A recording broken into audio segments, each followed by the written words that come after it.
Hi friends, എല്ലാവർക്കും ഷാനി വ്ളോഗിൻ്റെ പുതിയൊരു വീഡിയോയിലേക്ക് സ്വാഗതം. ഇന്നത്തെ വീഡിയോയിൽ നമ്മൾ ടൊറേനിയ ചെടികളുടെ കുറച്ച് ഫ്ലവറിങ് ആയിട്ടുണ്ട്. അത് ആണ് വീഡിയോയിലൂടെ പരിചയപ്പെടുത്തുന്നത്. പല നിറത്തിലുള്ള പൂക്കൾ വരുന്നൊരു പ്ലാന്റാണ് ടൊറേനിയയുടെ കാക്കപ്പൂ എന്നൊക്കെ പറയാറുണ്ട്. ചെറിയൊരു കുറ്റിച്ചെടിയാണ്.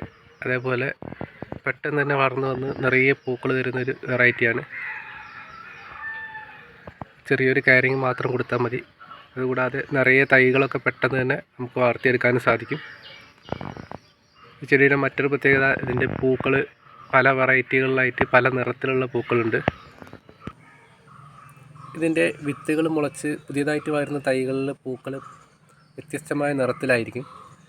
അതേപോലെ പൂക്കൾ വിരിഞ്ഞു കഴിഞ്ഞാൽ 2-3 ദിവസം നിൽക്കുന്നതാണ്. അതിനുശേഷം ഉണങ്ങി കൊഴിഞ്ഞു പോകാറാണ് ചെയ്യുക. ആ ഒരു ഭാഗത്താണ് വിത്തുകൾ ഉണ്ടാവുക. വിത്തുകൾ നമുക്ക് കളക്ട് ചെയ്ത് ബാക്കി കൊടുത്താൽ പെട്ടെന്ന് തന്നെ തൈകൾ ഉണ്ടാക്കിയെടുക്കാനും പറ്റും. ഇതിൻ്റെ ചുവട്ടിൽ തന്നെ കാണാം നിറയെ തൈകളും ഉണ്ട്. അതേപോലെ നിറയെ പൂക്കളും വിരിഞ്ഞ് നിൽക്കുന്നുണ്ട്.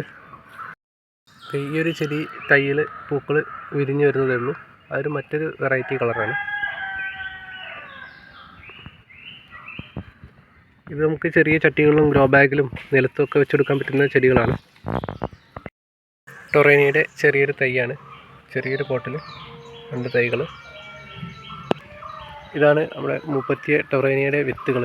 ഇത് നമുക്ക് പറിച്ച് മാറ്റി പാകി കൊടുത്താൽ പുതിയ തൈകൾ ഉണ്ടായി കിട്ടും.